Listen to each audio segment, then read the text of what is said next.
Dolphin footwears, बदलते चलने का अंदाज, सर्वकोण रखे सब कंट्रोल में। मैं एक ज़िम्मेदार नागरिक के तौर पर भी बात कर रहा हूँ आज। मैं समझता हूँ कि जो दिल्ली के अंदर जिस तरह से ये कल आपने देखा कि लॉकडाउन का जो नरमी बरती गई है, दिल्ली सरकार ने जो शराब के ठेके खोलने की, दुकानें खोलने की जो इजाज़त दी है, हमने देखा पूरी दिल्ली के अंदर कि किस तरह से लॉकडाउन का मजाक उड़ाया गया।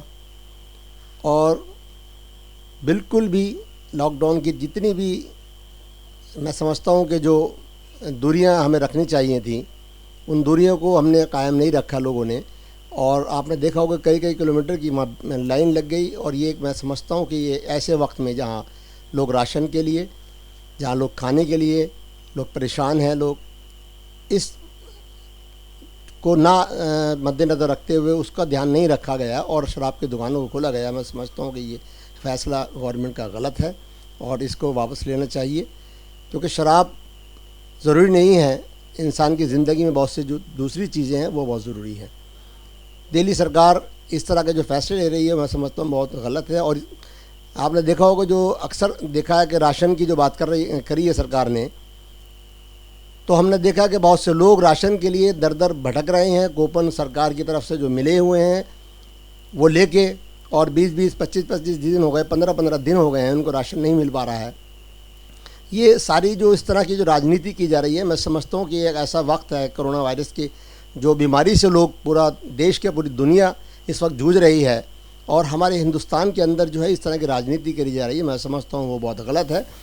उनको चाहिए कि जो विज्ञापन में बड़ी बड़ी बातें करते हैं, बैठ के प्रेस कॉन्फ्रेंस करते हैं, वो ज़मीन पर आकर उसकी हकीकत को देखें, और जिस तरह से लोग मज़दूर और गरीब लोग परेशान हैं उसका हल निकालने की कोशिश करें। तो ये ज़रूरी नहीं है कि हम लोग बैठ के बातें ही सिर्फ करें, काम ज़मीन पर करना चाहिए। और जो मैंने ज़मीनी हालात देखे हैं कि किस तरह से लोग आज की तारीख़ में, लोग जिनके घरों में कुछ पैसा नहीं है, जो लोग डेली बेसिस पे काम करने वाले हैं, वो किस तरह से लोग परेशान हैं, या जो दिल्ली के अंदर मजदूर रह रहे हैं बाहर के लोग, वो किस तरह से परेशान हैं। उनकी परेशानी को जल्दी से हल करना चाहिए, मैं समझता हूँ। और बाकी सारी चीज़ें जो हैं वो बहुत बात की बात है। लॉकडाउन के अंदर अभी मैं समझता हूँ कोई नरमी नहीं होनी चाहिए और पूरी तरह इसका पालन करना चाहिए। तो जैसे कि अभी पीछे देखा मीडिया के अंदर मीडिया ने बहुत सारी बातें जो उछाली थी, जो मरकज़ के ताल्लुक़ से, तबलीगी जमात के ताल्लुक़ से मुसलमानों को निशाना बनाने की कोशिश की गई थी, वो बहुत गलत है। क्योंकि आपने शायद देखा होगा, मैं समझता हूँ कि पूरी आज तक जितनी भी आज़ादी की लड़ाई हो, ये जो भी समस्याएं हमारे देश में आई हैं, उन सारी समस्याओं को हमने मिलकर ही उसका हल निकाला है। और आज भी हम एकजुट होकर ही इसका हल निकाल सकते हैं, कोरोना वायरस को हरा सकते हैं। और अगर इस तरह की बातें हम करते रहेंगे, हिंदू मुस्लिम करते रहेंगे, तो मैं समझता हूँ कि कोरोना वायरस से जो है हम लड़ नहीं पाएंगे। और ये ज़रूरी है, मैं तमाम अपील करता हूँ अपने जितने भी हमारे दूसरे धर्म के लोग हैं, उन सब से अपील करता हूँ कि इन सब बातों का पर ध्यान ना दें और आपस में मिलजुल कर इस कोरोना वायरस की जो बीमारी है उसको हम जड़ से ख़त्म कर पाएंगे। क्योंकि यही हमारा देश है, तभी हम भारत को, अपने मुल्क को, अपने देश को आगे लेकर जा पाएंगे। जो रमज़ान का महीने चल रहा है, बहुत ही मुबारक महीना है, पवित्र महीना है। और इसके अंदर जो बहुत साल में एक मरतबा आता है, 11 महीने लोग इंतज़ार करते हैं कि रमज़ान आएगी और बड़ी खुशियों का एक त्यौहार आता है।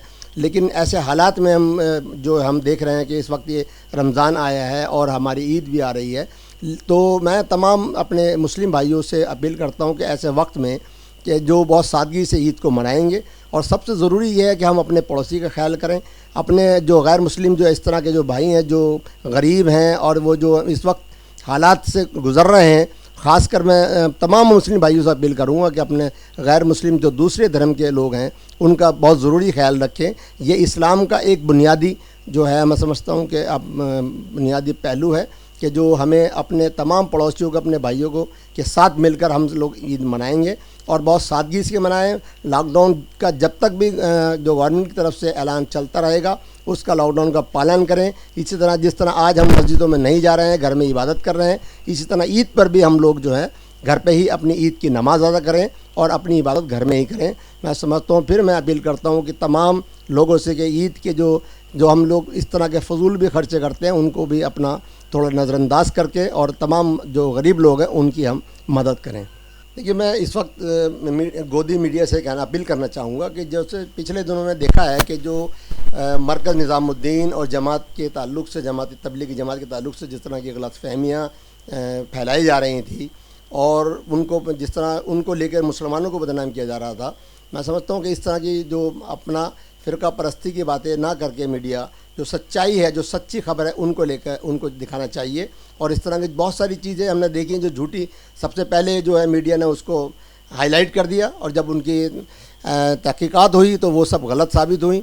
तो ये ज़रूरी नहीं है कि आपने जो बात कही है वो सच है, इसलिए ज़रूरी मैं समझता हूँ कि जो इस तरह की जो बातें मीडिया कर रही है वो नहीं करना चाहिए। जैसे कि अभी आपने ये भी देखा होगा कि सुल्तानपुरी के अंदर जो रिटर्न किए गए थे जो जमात के लोग, उनको गवर्नमेंट ने सर्टिफिकेट दिया, उन्होंने प्लाज्मा दिया लोगों की जान बचाने के लिए अपनी। तो इस तरह की खबरें जो है मीडिया नहीं दिखा रही है, तो ये सब चीज़ें करनी चाहिए। जैसे कि राजस्थान के अंदर 300 साधुओं को रिटर्न किया कि उसको हाईलाइट नहीं किया, तो क्या जमात के लोगों को हाईलाइट करने के लिए ये बात खास करके क्या कहते हैं उनको निशाना बनाया जा रहा है। तो मैं समझता हूँ कि ऐसी चीज़ें जो है गोदी मीडिया को नहीं करनी चाहिए। और जो गवर्नमेंट जिस तरह की क्या कहते हैं हमें जो आदेश कर रही है, सब लोग जमात के लोग वो सब कर रहे हैं और आगे भी मतलब ये किस तरह करते रहेंगे। और इस तरह की जो फ़िरका परस्ती की बातें वो नहीं होनी चाहिए। मैं इसका खंडन करता हूँ, निंदन करता हूँ। धन्यवाद।